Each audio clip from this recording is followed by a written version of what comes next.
Here's a scenario that will make you uncomfortable. Two professionals. Same city. Comparable rent. One earns $95,000 a year. The other earns $52,000. On paper, there's no contest. The higher earner should be pulling ahead financially. But walk into their homes and a different picture emerges. The $95,000 earner has a premium television dominating the living room, a designer sofa, a kitchen stacked with gadgets still sealed in packaging, wardrobes packed with clothing that's never been worn, an entire room repurposed as storage for things that haven't been touched in years. And behind all of it, a bank account that induces anxiety every time it's checked. 1 month of missed paychecks away from real financial crisis. Now walk into the $52,000 earner's home. The space is different. Intentional. A functional couch. A reasonably sized screen. A kitchen with tools that actually get used. A wardrobe of clothes that are actually worn. The spare room is a spare room.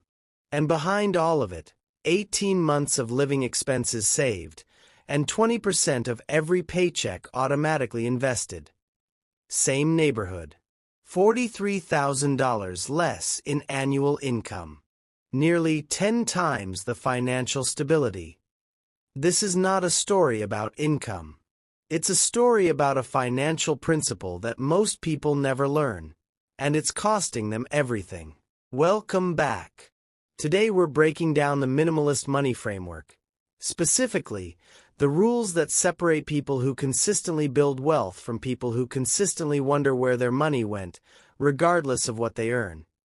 These are not rules about cutting back on lattes or extreme frugality. They are about understanding something far more fundamental. Every possession you own carries costs you've never been asked to calculate. Once you calculate them, your entire relationship with spending changes permanently. Let's get into it. Core concept: the double cost of ownership. Before we get to the rules, there's a concept you need to internalize, because it reframes every purchase decision you'll ever make. Everything you own costs you money twice. The first cost is visible: the purchase price. The number on the receipt.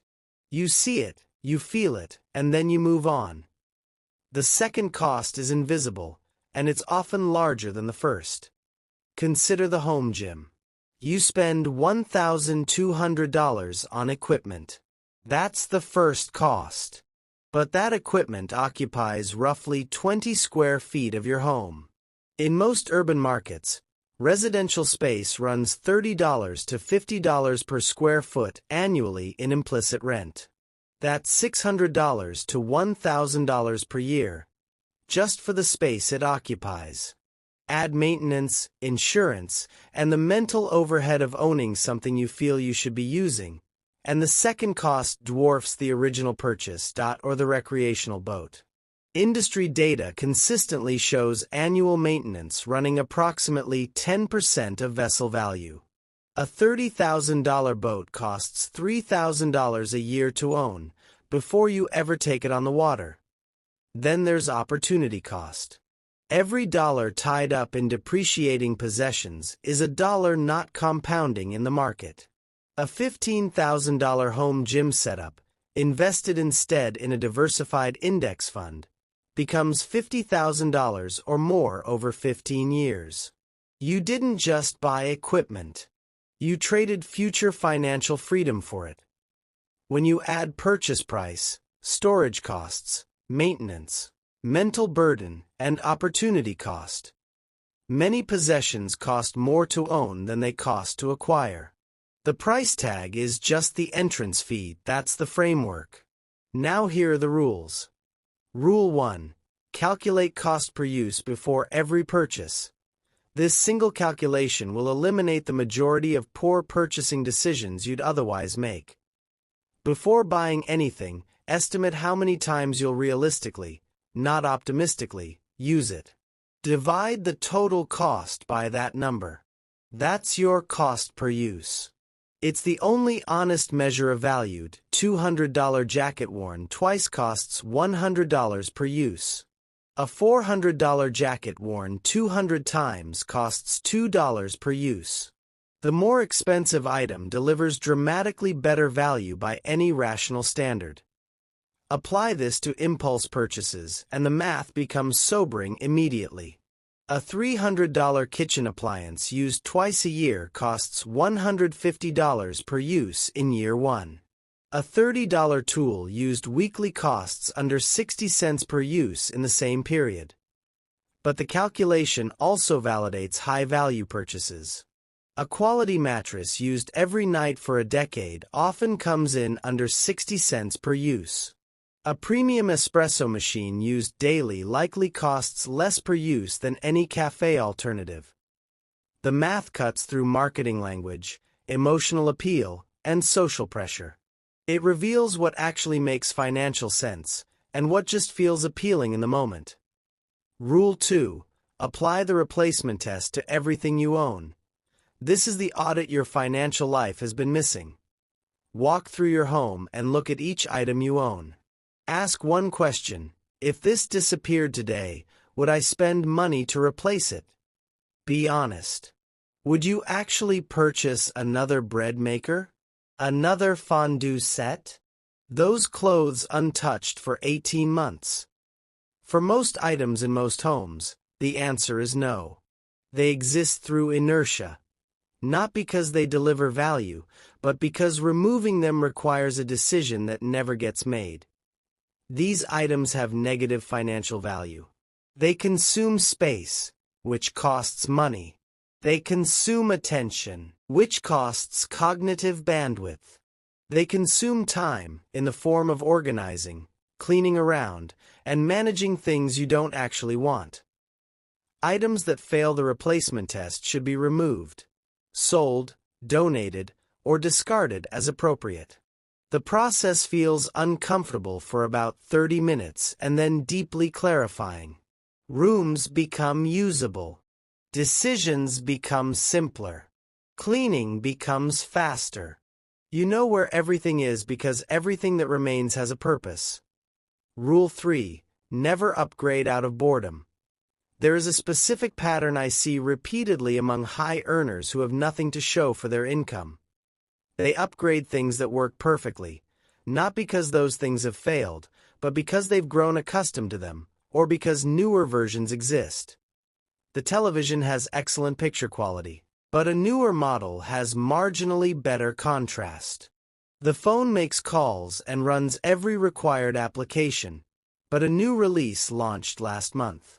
The car starts every morning and drives without incident, but the current year's model has updated styling. These upgrades feel like progress. They are wealth destruction in disguise.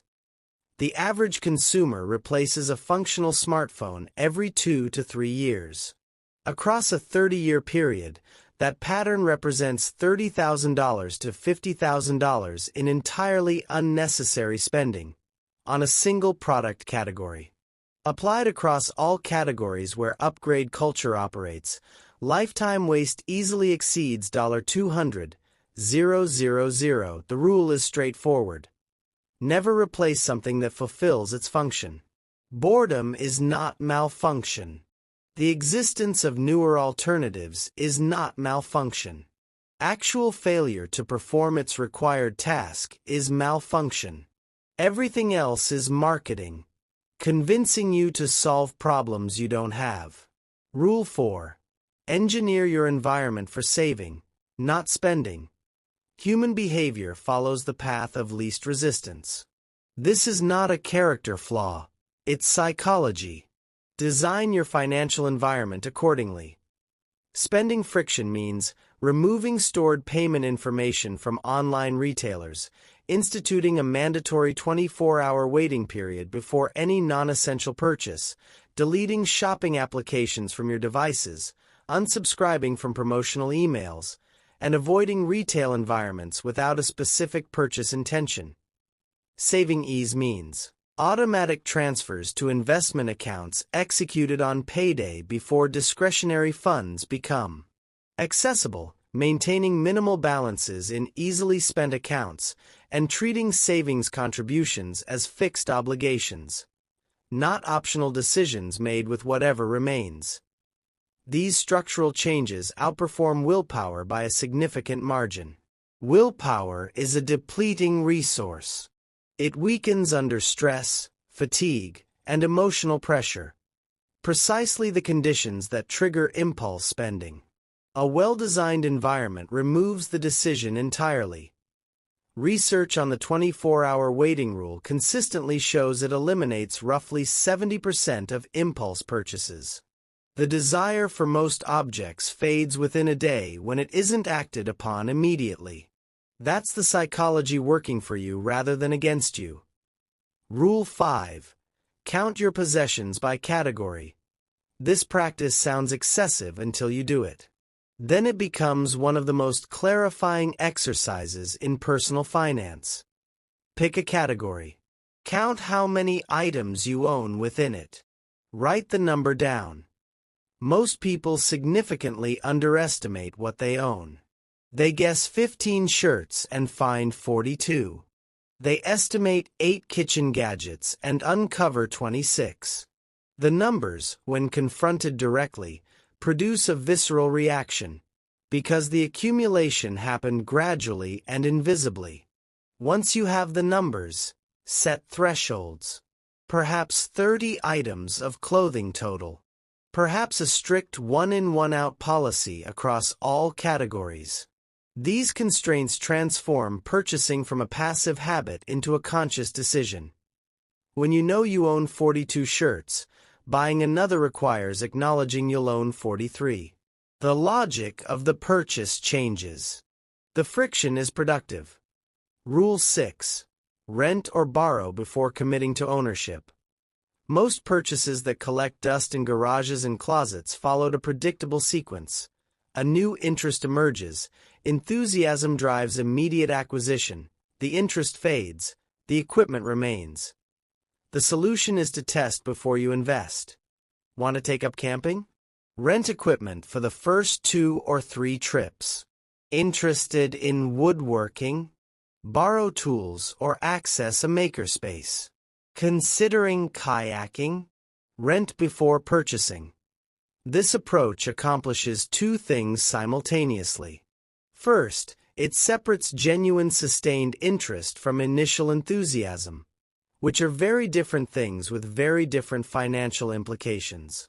Second, if the interest proves genuine, renting first clarifies exactly what you need, so when you do purchase, you buy the right things rather than guessing. Across an average household, this principle would prevent tens of thousands of dollars in abandoned hobby purchases over a lifetime. Rule 7. Calculate the full ecosystem cost. No major purchase exists in isolation. Every significant acquisition triggers a cascade of supporting expenditures, and most buyers never account for them before committing. A boat requires a trailer hitch, storage fees, insurance, registration, safety equipment, fuel, and appropriate clothing. What appears to be a $25,000 purchase reveals itself as a $35,000 or $40,000 decision when the ecosystem is fully costed. A home pool requires chemical supplies, cleaning equipment, covers, furniture, maintenance tools, and typically landscaping to make the area functional. A motorcycle requires safety gear, storage, maintenance equipment, and often a truck or trailer for transportation to suitable riding locations. Before any major purchase, map the full ecosystem. Identify every category of supporting expense the primary purchase will create. Add them to the base cost. Evaluate that number, not the appealing headline figure. This analysis frequently reveals that what seemed reasonable is actually excessive. And it often reveals, in reverse, that eliminating one major possession removes an entire ecosystem of related costs, sometimes delivering more financial relief than the item's value alone would suggest.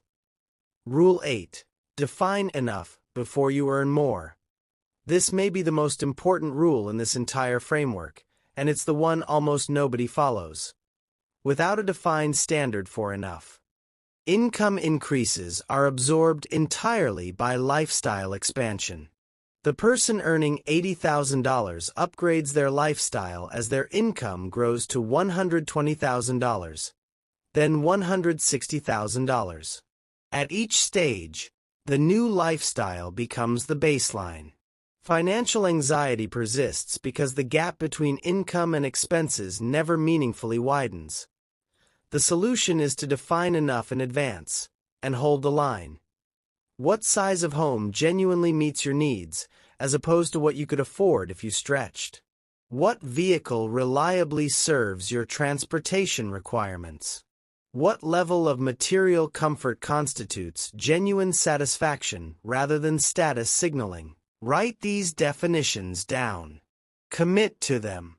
Then as your income grows, direct the surplus, not toward lifestyle inflation, but toward financial independence. The arithmetic is stark.